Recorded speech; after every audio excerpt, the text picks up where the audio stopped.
I don't know about you guys, but sometimes I think about what it would be like growing up today as a teenager in this social media era. I grew up in the 90s. I was in high school in the early 2000s, graduated in 2003. And I am so glad that we didn't have social media back then when I was growing up. When you're 18, 19, 20, 21 years old, you're not really thinking about how your actions can have severe ramifications on your future. Now, there's not a doubt in my mind that if we had social media when I was in high school and college, I would have been posting pictures of me and my friends smoking weed, doing other illegal things. I was a maniac growing up, and I consider it a blessing that I didn't have social media back then to put pictures or whatever up that could have affected my future. We are living in an age today where what you say matters. Now, someone's always going to be offended by something. But today, in America, or in the world really, what you say matters more than at any other time in history. Every day on this podcast, I post videos on various topics, mainly on the NFL and the NBA. Sometimes people agree with me. Sometimes people disagree with me. Sometimes I get called a racist. I was called a racist the other day because I don't think Dak Prescott's a top 5 quarterback in the NFL. That's just how it goes. It's the nature of the business. Nowadays, one mistake, one podcast, one tweet can almost ruin a person's life. Sometimes, in some cases, it's just temporary. Other times, it could change someone's life forever. One mistake can change your life forever. I don't like this cancel culture. I think we need to cancel culture. We should never be canceling speech in this country. For example, if someone makes a video or tweets something out that is hateful, I think it's a good thing because it makes them look bad, number one. And number two, we find out who the person really is. If we continue to cancel any and everything, then that type of rhetoric, that type of speech just goes back into the shadows. You want to live in a society where everything comes to the light. Everyone feels free to express their opinion. It is crazy to me how 4 little words can create a national debate. 4 words that were said almost in passing. Michael Bennett, former defensive lineman with the Philadelphia Eagles, among other teams. He was in Philadelphia back in 2018. He was on the Green Light with Chris Long podcast earlier this week. And 4 words that he said has created a debate in Philadelphia. On the podcast, they were talking about the Drew Brees situation. And the conversation moved to Carson Wentz. Devin McCourty, he was also a guest on Chris Long's podcast. He was praising Carson Wentz for speaking out and defending African Americans. And then Chris Long chimed in. Here's what Chris Long said. He said, "I look at the Carson Wentz situation, someone I always knew had it in him.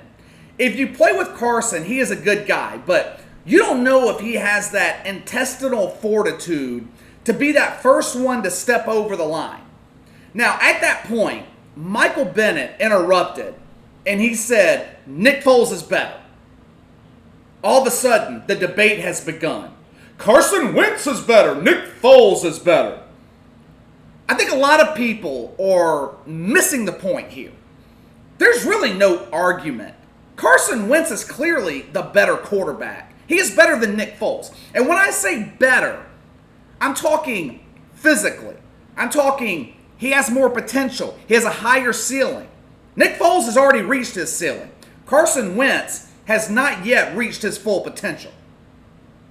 But the word better is a very vague term. It's a broad term. Because in the NFL, you can have all of the physical attributes. You can have all of the God-given talent and still not be the better quarterback. Take Michael Vick, for example. If Michael Vick and Drew Brees, or Michael Vick and Tom Brady, were entering the draft at the same time, 90 to 95% of the owners in the NFL would say that Michael Vick was the better quarterback than Drew Brees and Tom Brady. He's more naturally gifted, quicker on his feet, he's more elusive. However, Drew Brees is a Super Bowl winner headed into the Hall of Fame. Tom Brady has won 6 Super Bowls, obviously headed into the Hall of Fame. And Michael Vick's been out of the fucking league for 5 or 6 years now. And we don't know if Michael Vick will ever make it into the NFL Hall of Fame. So Drew Brees and Tom Brady, obviously better than Michael Vick. Now, I've stated a number of times on this podcast that the Philadelphia Eagles made a mistake and picked the wrong quarterback. I would have kept Nick Foles over Carson Wentz. Now, does that mean that Nick Foles is a better quarterback than Carson Wentz? No, it does not. It means I think Nick Foles was a better fit in the Eagles system. There's a big difference. It means I think Nick Foles is the more durable quarterback. Nick Foles is a system quarterback. He is a guy that has to have the perfect system, a system that accommodates his strengths in order to succeed. I like to compare him to Case Keenum, a guy who bounced around the NFL for 5 years until he got to Minnesota in 2017. That season, he had the best season of his career. Now, why is that? Because he fit the system. Michael Bennett saying Nick Foles is a better quarterback than Carson Wentz is a bit of a jaded opinion. He was only in Philadelphia for 1 year, 2018, that was it. The Eagles were coming fresh off of a Super Bowl with Nick Foles as the starting quarterback. Nick Foles as the quarterback that won the Super Bowl for the Eagles. Going into that season, I'm sure there were some guys in that Philly locker room that felt Nick Foles should be starting over Carson Wentz. But Doug Peterson started Carson Wentz anyway. I know there was media debate nationally and in Philadelphia as to who should be the starting quarterback for the Eagles. Carson Wentz starts the first 11 games that season. Battles some nagging injuries. He had that back injury in October of 2018 that bothered him the rest of the season. Eagles go 5-6, and Carson Wentz's 11 starts. Then he's lost to injury for the rest of the season. In comes Nick Foles, closes out the season 4-1, leads the Eagles into the playoffs. So of course, Michael Bennett is going to say that Nick Foles is better than Carson Wentz. In his one season in Philadelphia, Nick Foles was better than Carson Wentz. The difference between Nick Foles and Carson Wentz, and it is a big difference. Carson Wentz is a franchise quarterback. And like I said earlier, Nick Foles is a system quarterback. There is a huge difference. A franchise quarterback can carry a team. He can play anywhere and win. A system quarterback has to have the perfect system to succeed. All you have to do is look at the history of Nick Foles in St. Louis, his first stint in Philadelphia, last year in Jacksonville, to prove that point. The issue I have with Carson Wentz is his fragility, his durability. 4 years in the NFL. He has spent 2 of those on IR. He played a full 16 games last season, but he was fucking inconsistent.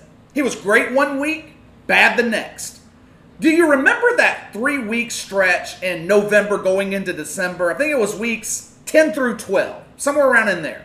They played Seattle, New England, and Miami in consecutive weeks. The fucking Eagles defense was even questioning Carson Wentz. That was 3 of the worst games of his career.